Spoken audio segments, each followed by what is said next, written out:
Quero saudar a você, querido professor, querida professora da Escola Bíblica Dominical da classe dos adultos. Se você veio aqui para este vídeo, você está buscando a versão simplificada dessa lição de número 5, A Verdade que Liberta. No nosso canal, nós colocamos uma versão regular, que é a de 3 tópicos e 3 subtópicos, que nós compartilhamos com você, geralmente um pouco mais profunda, e a versão simplificada de uma maneira mais prática, uma aula mais leve na sua interação com os alunos, mas sem deixar de ser suficientemente profunda e esclarecedora acerca daquilo que cada lição tem para nos dar. E eu compartilho com você na aula simplificada este esboço, este roteiro de aula aqui, que nós compartilhamos dividido de maneira pedagógica, desde a motivação da aula até a síntese e fixação.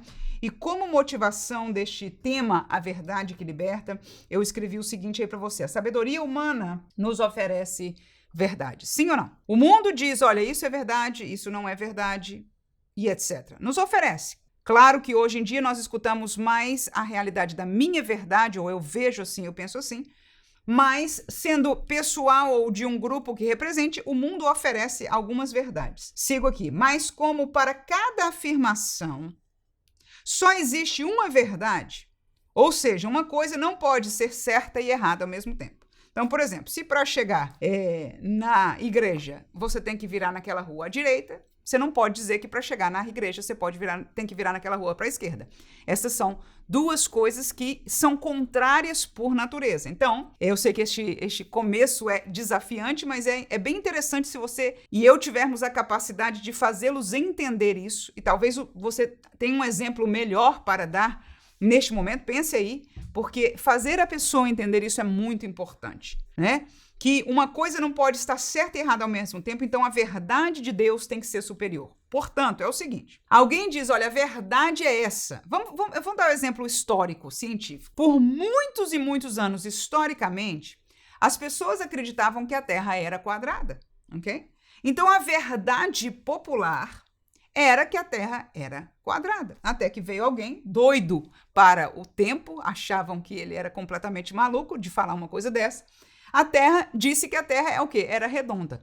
Então, o que aconteceu aí? As duas coisas podem ser verdades? Não. Uma é a verdade de alguém, a outra é a verdade de outra pessoa. Ora, quando nós comparamos qualquer outra verdade com a verdade de Deus, nós entendemos que a verdade de Deus é sempre superior. Se esta pessoa tivesse entendido que a Terra é redonda por causa do texto bíblico, já poderia estar segura da questão de tempo para descobrir através da ciência, das observações naturais, que isto era uma realidade. Então é muito importante na aula de hoje, nós vamos estar falando sobre verdade, estamos falando de uma verdade que liberta, e nós vamos começar entendendo isso, né? Que a verdade de Deus, ela é sempre superior, e o porquê disso vai ser o tópico ápice da nossa lição, que é o segundo tópico, vai ser o mais importante, porque ele é muito prático para a nossa vida. Eu botei aí na nossa motivação, vamos estudar isso na prática. Mais do que superior,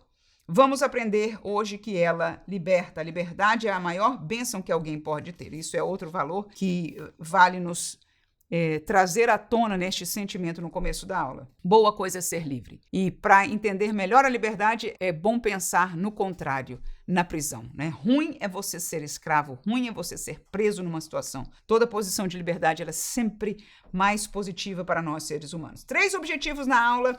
Os 3 objetivos estão caminhando paralelamente com os 3 tópicos da lição aqui, olha. Mesmo que o título que o comentarista deu não seja igual ao meu, mas no centro aqui, olha, no estudo de todos eles é onde eu extraí o principal daquele tópico para ser o nosso objetivo de estudo aqui nestes 3 tópicos. Então, são 3 objetivos. O primeiro, a verdade de Jesus, ela é provada pela sua doutrina. Segundo lugar, a verdade de Jesus é superior a qualquer verdade deste mundo. Em terceiro lugar, a verdade de Jesus liberta o pecador. Como métodos, nós vamos usar a pré-lição, vamos explicar algumas coisas. A leitura e a aplicação do texto bíblico para cada objetivo. Nós vamos, cada um dos objetivos vai ter pelo menos um texto bíblico aqui, que nós leremos com o grupo. E, em terceiro lugar, a oportunidade de testemunho para fixação do estudo. Esta foi a minha sugestão para o final da aula. Quando nós chegarmos lá, vamos falar sobre isso. Então, o desenvolvimento da lição, primeiro tópico, O primeiro objetivo é a verdade de Jesus é provada pela sua doutrina. É comprovar isso, é entender isso. E olha, eu comecei com uma introdução um pouco complicada, porque só de pensar em coisa certa e errada, existe uma verdade, muitas verdades, é um pouco meio embaraçador, né, da cabeça. Mas este assunto da doutrina é outro assunto que algumas vezes as pessoas têm alguma dificuldade de entender. E Jesus falou isso no texto, na nossa leitura bíblica em classe. Inclusive o texto que nós vamos estar lendo aí é este mesmo, capítulo 7 de João, que está aqui como parte bem aqui no comecinho do nosso texto base para esta lição. E ele vai usar então estas palavras para defender quem ele é. Eu coloquei aí o objetivo 1 para você, né? Tópico 1 aqui no nosso esboço do estudo. E eu coloquei um comentário introdutório aí. Havia uma pergunta no ar. Quem lê o texto entende isso claramente. Havia naquela época de Jesus, ele lidando com aquelas pessoas, uma pergunta no ar. Jesus, ele era um inventor de uma nova doutrina, uma doutrina humana, ou ele era alguém que vinha de Deus e falava da parte de Deus? Essa era a grande pergunta. Jesus operava milagres, mas Jesus falava coisas diferentes dos líderes da época, diferente. Talvez nada ruim, e honestamente, mesmo vendo em relação à lei judaica, não encontro nada que seja assim, mas o que havia de ruim é que ele dizia ser alguém, né, que as pessoas não queriam reconhecer isso nele, ou pelo menos queriam mais prova disso. E esta era a grande pergunta, que quando escutavam a Jesus, estava no ar. Quem é este homem? O que ele está ensinando? Que história é essa? Né? Será que ele está inventando uma nova doutrina? Ele é um novo aí destes que levantou gente atrás deles, né? Gamaliel falou disso. A gente aprendeu isso através daquela palavra de sabedoria de Gamaliel, que ele disse, olha, gente, outros para trás saíram com doutrina aí, e teve gente que seguiu eles, mas acabou. Então Jesus seria mais um deles, um provocador, um levantador de multidão, de gente atrás dele. Ou será que ele vinha de Deus mesmo? Ele era um profeta de Deus, ou mais ainda, o que ele disse ser filho de Deus, o Deus encarnado? E o que ele falava era de Deus ou não? Então a resposta de Jesus foi a prova que ele deu. Foi a maneira que Jesus, neste lugar aqui, nessa conversa, que ele fez as pessoas entenderem e julgarem por si mesma se ele era sábio humanamente, tinha as coisas dele, as opiniões dele, ou se o que ele falava era de Deus. E a resposta está em João capítulo 7, versículo 16 e 17, que diz assim, está no nosso texto aqui, né? Jesus respondeu e disse-lhes, a minha doutrina não é minha, mas daquele que me enviou. Se alguém quiser fazer a vontade dele, pela mesma doutrina conhecerá se ela é de Deus ou se eu falo de mim mesmo. Então tá aí. Fácil não é este texto para a gente entender e discernir aí, mas ele está aí e ele é uma resposta muito boa. Ele é uma resposta muito boa. No versículo 16, ele começa, Jesus dizendo, e eu estou já seguindo estes 3 tópicos de pensamento aqui, ó. No tópico primeiro, né, nós temos o primeiro objetivo, eu li a introdução e agora eu estou falando sobre estes três bolinhas pretas aqui, que é a explicação deste texto aí. Então, no versículo 16, ele começa dizendo, a minha doutrina não é minha, mas daquele que me enviou. A primeira pergunta é o seguinte, para a gente começar a conversa. O que é doutrina? De o que Jesus estava se referindo?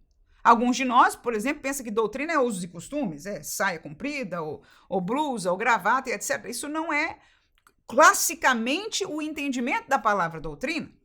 A doutrina é o caminho de lei, é o caminho de seguir, o caminho do crente que segue a Deus. Portanto, a doutrina de Deus é a lei de Deus.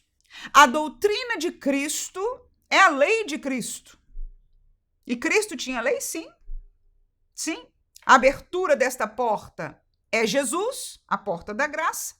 Você entra pela graça, não por cumprir a lei. Você entra na porta, que é Jesus, pela graça, pela fé, né? Mas quando você entra, você tem que seguir um padrão. E essa é a lei de Cristo. E a lei de Cristo, ela não é contrária à lei de Deus Pai, pelo contrário. Algumas coisas da lei de Deus Pai apontavam para Cristo e ela, por isso, perdeu o sentido de existência. Não vai haver mais sacrifício, não vai haver mais circuncisão na pele, Essas coisas perderam sentido. Mas o resto de não matarás, não roubarás, ser justo, ser honesto e todas as outras coisas morais de Deus é a lei de Cristo. Jesus repetiu e falou de todas elas aqui, ok? Então a doutrina de Jesus, e ele até falou, a minha doutrina não é minha, ou seja, o que eu estou ensinando, a minha lei que eu ponho para vocês, que eu explico para vocês, o caminho para Deus, talvez essa seria até uma colocação bem melhor. A doutrina é o caminho para Deus, porque esta é uma doutrina de Deus. Você pode fazer doutrina de outras coisas, né? Mas da palavra de Deus é o caminho do entendimento das regras, daquilo que se fez revelar. Isso é doutrina, é conhecimento. Mas é um conhecimento de um caminho que o homem tem que permanecer, entrar e aceitar ele. Aqui a doutrina é este caminho, é o caminho de Jesus, baseado na lei de Jesus. Aí a pergunta é, os judeus conheciam? Que ele diz aqui, olha, a minha doutrina não é minha, mas daquele que me enviou. Pela mesma doutrina conhecereis. Agora, peraí. Então, os judeus conheciam a doutrina de Deus? Sim, conheciam. Se é uma coisa que a nação de Israel fez e faz, porque até bíblico isso, Deus mandou, ele falou assim, conte essa história, passe e ensine. Né? E nós vemos historicamente no tempo de Jesus. Nós conhecemos até hoje como os meninos judeus, as crianças, aprendem a lei, o Torá, a escritura deles, né? Não só na escola sabatina, mas até fora disso, aprendem. E na época de Jesus ainda era muito mais forte do que até nos dias de hoje, para a maioria da população, que aprendiam, conheciam a doutrina de Deus, eles conheciam a lei de Deus. E aí a segunda pergunta nessa parte da doutrina aí é quem enviou a Jesus? Porque foi o que ele disse, olha, minha doutrina não é minha, mas daquele que me enviou. E a pergunta é, quem enviou a Jesus? Na hora que Jesus falou isso, escuta aí, que é bem interessante isso. Ele disse, a minha doutrina não é minha, é de quem me enviou. Ele estava indiretamente ou até diretamente, todo mundo entendeu que ele estava dizendo que ele vinha do Pai, de Deus Pai, o Deus a quem o povo de Israel conhecia, ok?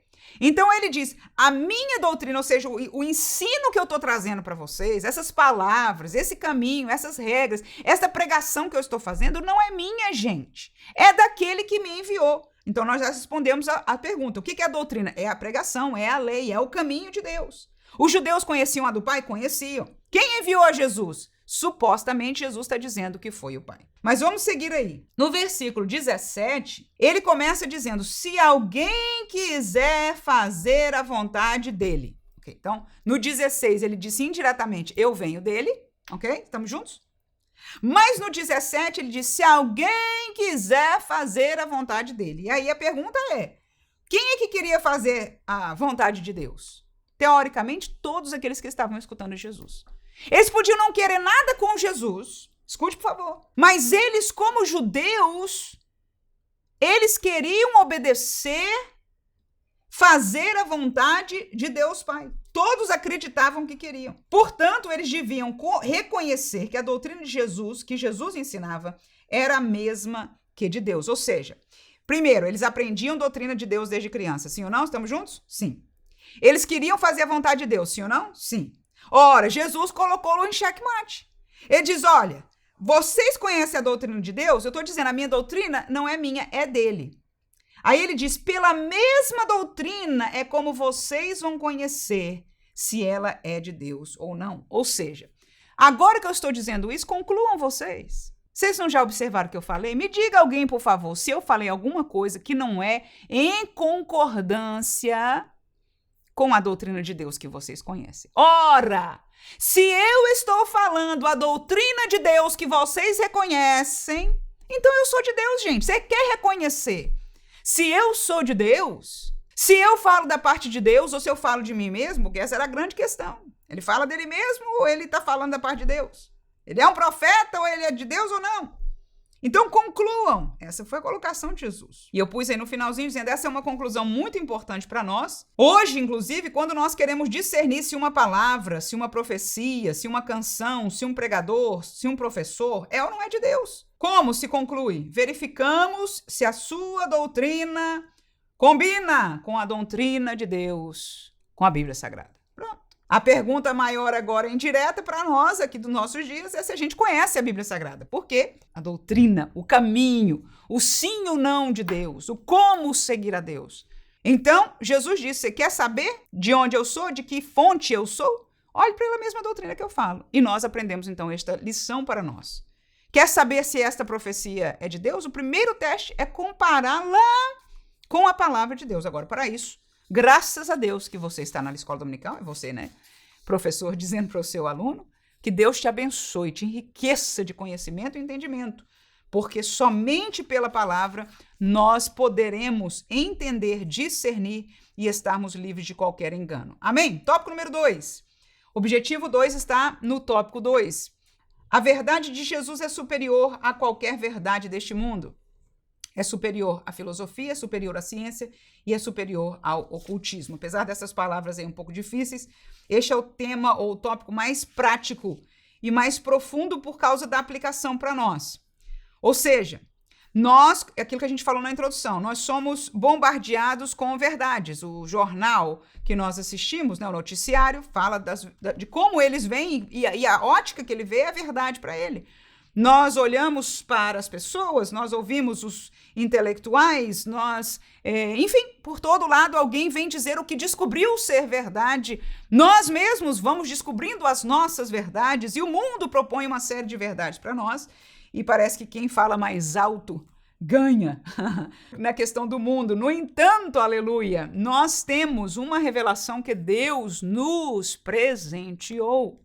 E esta daqui mostra para nós humanos, todos, de todas as raças, tribos, idades, línguas, nações, capacidades, conhecimento, para todo mundo, esta palavra revela a verdade de Deus. Verdade de Deus. E o nosso ponto de estudo aqui agora é que esta verdade de Deus, ela é superior à verdade do homem. Nós apresentamos neste tópico 3 áreas aonde o homem põe a sua estaca e diz, olha, minha verdade é baseada nisso aqui. A segunda dela foi até um encontro do meu esposo essa semana. Ele encontrou com um rapaz cubano ali embaixo daqui do nosso prédio onde nós moramos. E ele começou a conversa e falou de igreja, de Deus e etc.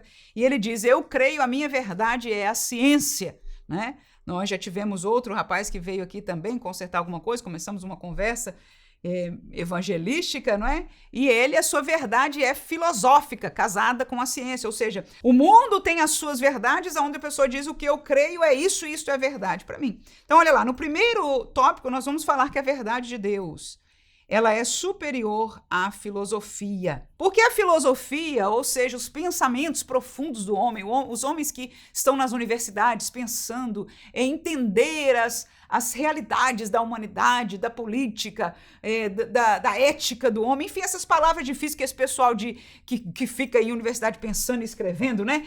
Fica pensando nisso, eles procuram os porquês das coisas, os porquês. Mas a palavra nos ensina um porquê, por exemplo, que a gente vai trazer aqui só um, são vários, que a Bíblia nos coloca alguns, mas este é uma raiz, ele é tão grande que quase tudo que a gente hoje olha e diz, eu não sei de onde veio isso, ou fica estudando, se debatendo, tem a mesma raiz. Está em Romanos capítulo 5, versículo 12. Diz o seguinte, como por um homem entrou o pecado no mundo e pelo pecado a morte, assim também a morte passou a todos os homens, por isso que todos pecaram. Por um homem entrou o quê, irmãos, no mundo? O pecado. E o pecado e a morte passou para todos os homens. Então, todos pecaram. A realidade do pecado, do homem ser pecador, explica muito mais do que uma enciclopédia, do que uma biblioteca cheia de filosofia. Eu escrevi aí para você no tópico 1, enquanto nós, como seres humanos, buscamos a origem psicológica, política, para guerras, cobiça, atos de maldade, injustiça, a Bíblia ensina que tudo isso provém da natureza pecaminosa, da presença do pecado no homem. Portanto, a solução não pode estar em educar e nem necessariamente em repreender, mas em encontrar a fonte do perdão e da purificação, que é Jesus, pelo caminho do arrependimento e da confissão. O que confessa, o que as confessa e deixa, alcançará misericórdia. Quem confessa a transgressão, o pecado e deixa, diz o texto bíblico, alcança misericórdia. O que eu estou dizendo aí? A filosofia diz, olha, vamos analisar de onde vem, por quê, como fazer. E aí a resposta, uma vez encontrada na lógica humana, a lógica humana quem deu foi Deus, não é pecado nenhum usar o nosso entendimento. Não, de maneira alguma. Mas quando você chega a uma conclusão, já que tem a revelação de Deus, por que você não dá uma olhada aqui para ver se algumas coisas combinam? E eu acho lindo isso. Quando nós estudamos alguma coisa que o homem tomou tanto tempo para achar, para descobrir, a Bíblia já dizia isso há muito tempo. Enfim, isso é parênteses. Mas, olha aí, a solução desta sociedade então, em educar o homem nesta verdade. Em repreender porque não está fazendo assim. Então, nós vemos vários problemas, guerra, maldade, injustiça. Então, o homem tenta educar, vamos moldar as pessoas, vamos repreender isso, fazer assim, vamos todo este mecanismo. O que nós aprendemos na prática? Não muda nada. Por quê? Porque o problema não é só naquilo que sai para fora, está no coração do homem. Está enraizado no ser espiritual do homem, chama-se pecado, é o fato dele estar separado de Deus, perdeu a imagem de Deus, e a solução, então, por mais que seja bom ensinar, e talvez dá um jeitinho, mas na prática da sociedade nós vemos que não dá. Dá jeitinho, mas não resolve. A palavra que nós colocamos aqui se nós queremos, se o homem está atrás de uma solução é resolver. A solução é Jesus. Aleluia. Quando Jesus, que é a palavra viva, entra no coração da pessoa e entra através do quê? Do arrependimento. É dizer, olha, realmente eu tenho esse problema chamado pecado. Me arrependo, eu quero o caminho de Jesus. É confissão, chama confissão. Passou por isso? Pronto. Entrou na porta que é Jesus da graça. Aleluia. E aí o que acontece? Jesus vai perdoar. E quando é perdoado, irmão, fica limpinho.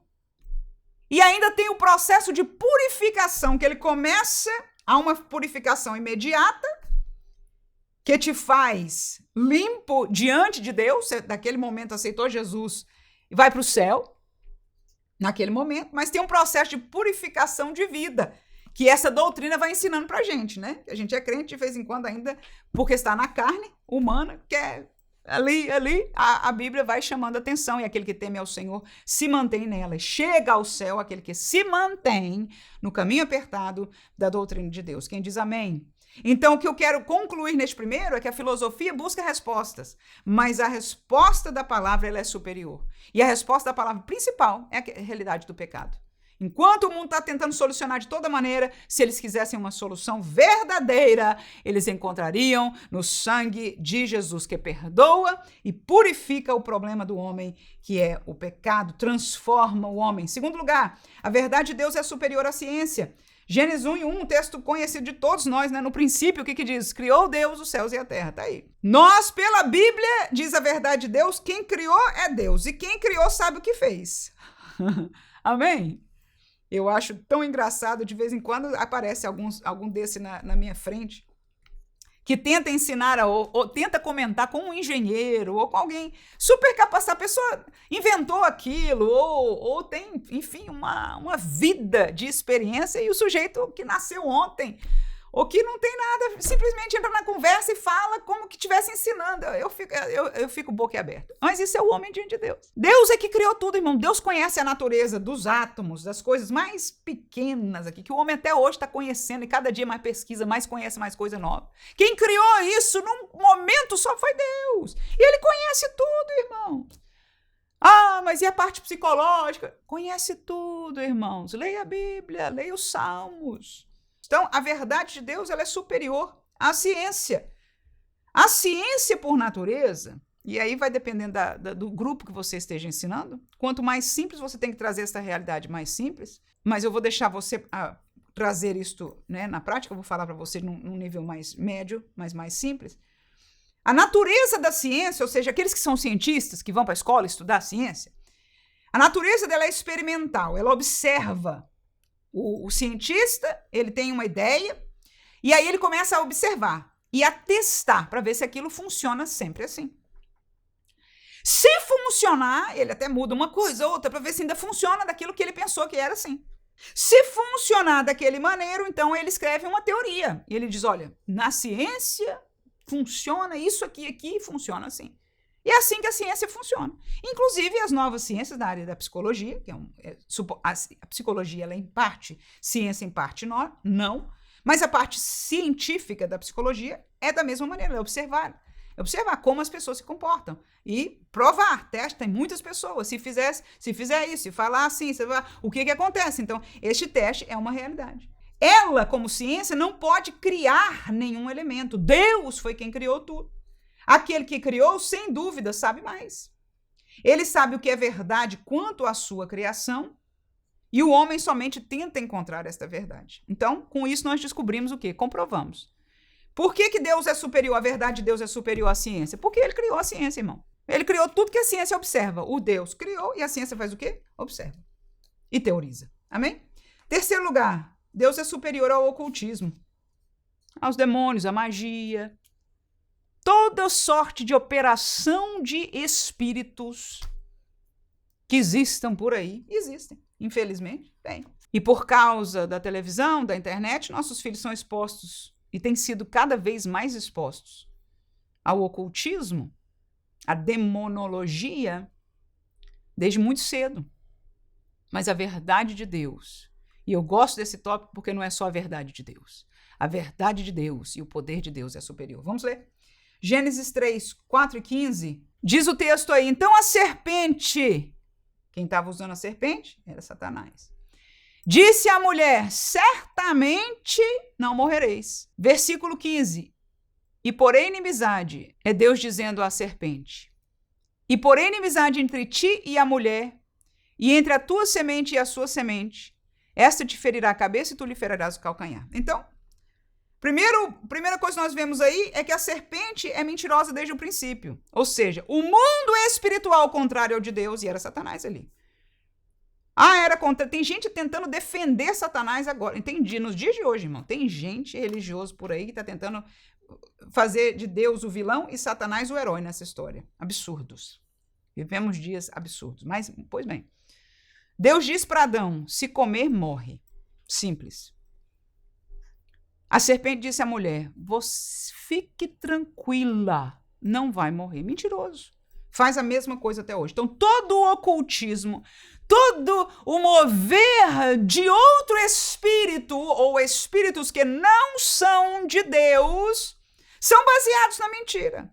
Mas a verdade de Deus e o poder é superior. No versículo 15, depois que Eva e Adão caíram na conversa, na mentira, no engano da serpente, Deus se levanta e dá a palavra final com relação à serpente.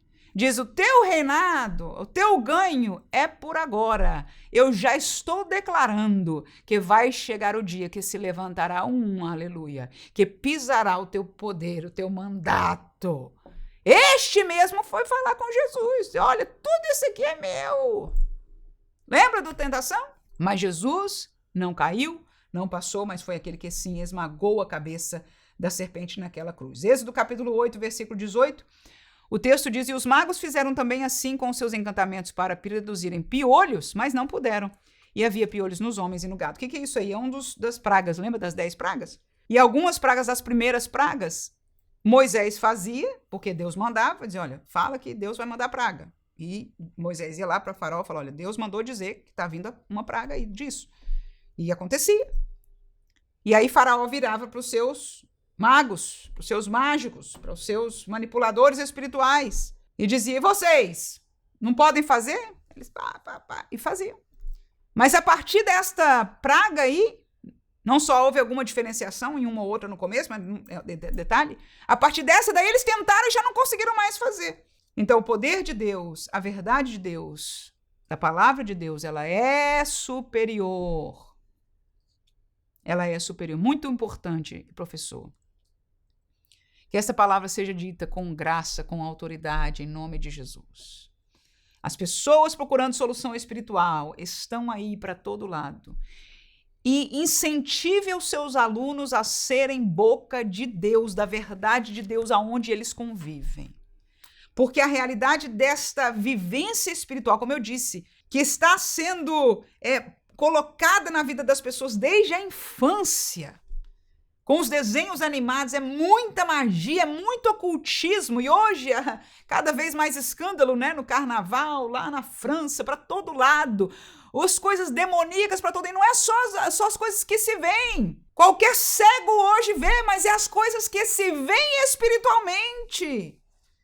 Possuídos e possuindo a tantos. Mas o sangue de Jesus tem poder para dar liberdade até hoje. E nós precisamos incentivar aos nossos alunos que saiam com a palavra da liberdade. Que saiam para orar por aqueles que estão possuídos para serem libertos em nome de Jesus. Precisamos jejuar.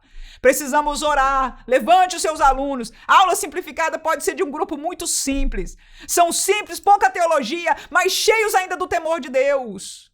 Tome proveito em nome de Jesus. Para ser parte deste exército santo e são. Não é que nós vamos conquistar nada, não. Nós vamos estar de pé, como a Bíblia diz que nós devemos estar, com a verdade de Deus na nossa mão. Aleluia. Por quê? Porque a verdade de Deus é superior ao ocultismo. O ocultismo é a religião do outro reino, contrário à luz, contrário a Deus. Essa religião propõe outras verdades que contradizem a que Deus falou, como Satanás fez e faz até hoje. Essa religião demonstra poderes e tem muitos seguidores, mas o poder de Deus é maior. Tópico 3. A verdade de Jesus liberta o pecador. Vamos ler Romanos 6, 17, 18 e 22. Mas graças a Deus que, tendo sido servos do pecado, obedecestes de coração a forma de doutrina, olha a palavra doutrina, aparecendo aí de novo, que foste entregue. Na igreja se apresenta doutrina, tem que caminhar assim, tem que obedecer a Deus, tem que observar, não pode ter conduta pecaminosa, isso é doutrina. Vocês obedeceram de coração, disse Paulo. Graças a Deus por causa disso, porque obedeceram, não são mais servos do pecado. E libertados do pecado, versículo 18 diz, fostes feitos servos da justiça. Mas agora, libertados do pecado e feitos servos de Deus, tendes o vosso fruto para a santificação e por fim o quê? A vida eterna. Então, quem é salvo? Quem é liberto? Jesus disse aqui no versículo 34 do texto aqui da leitura bíblica em classe, quem comete pecado é servo do pecado.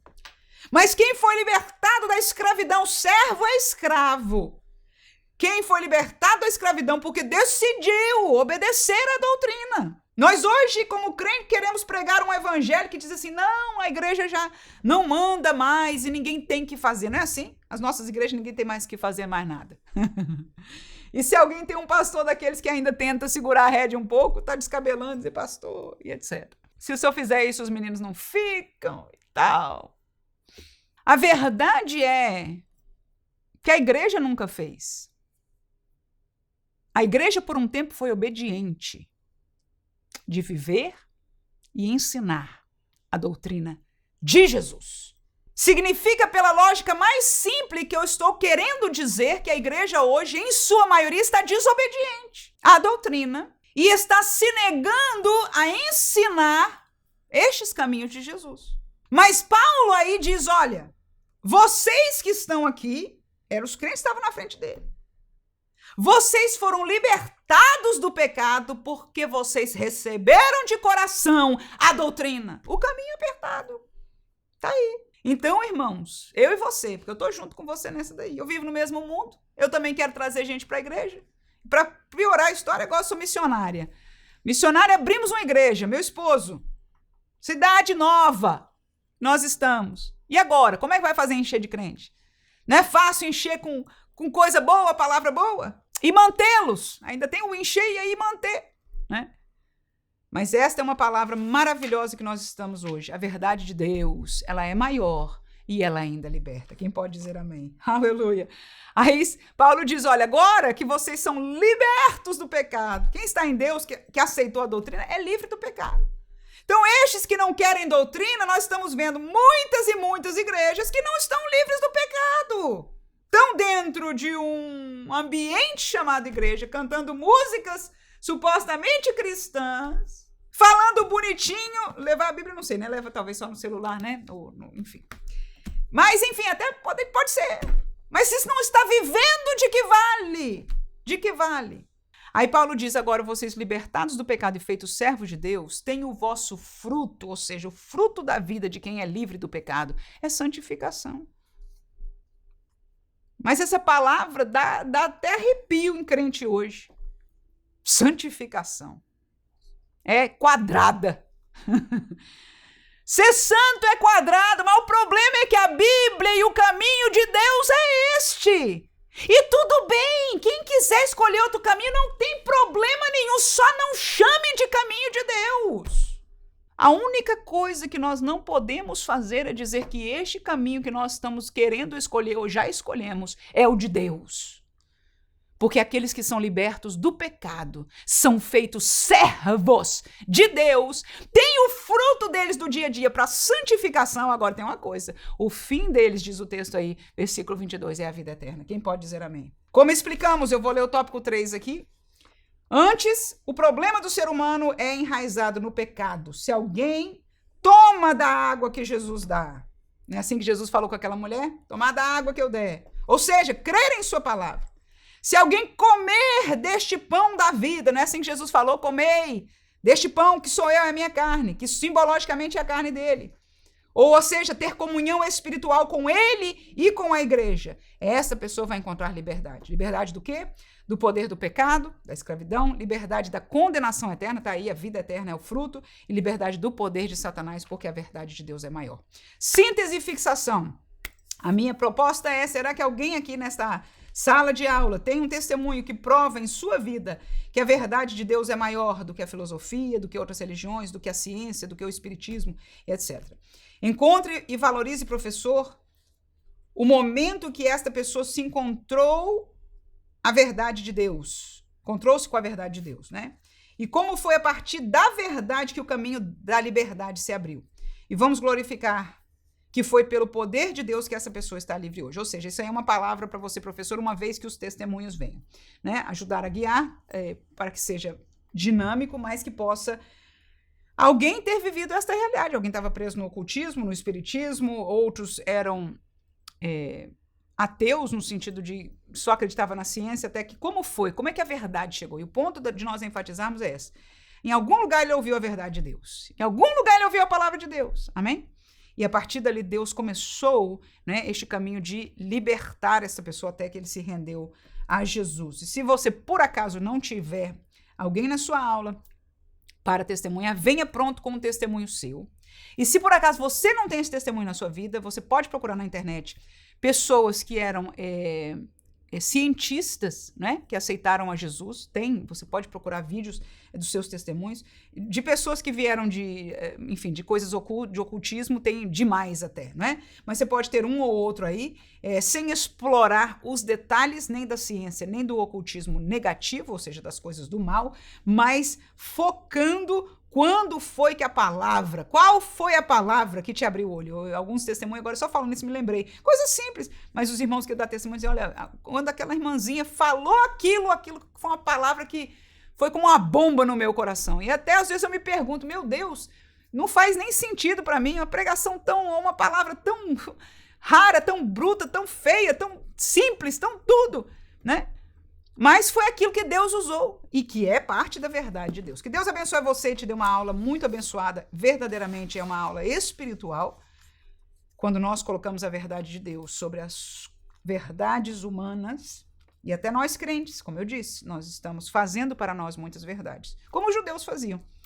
Mas que possamos obedecer à grande pergunta de Jesus Cristo. Compare a doutrina.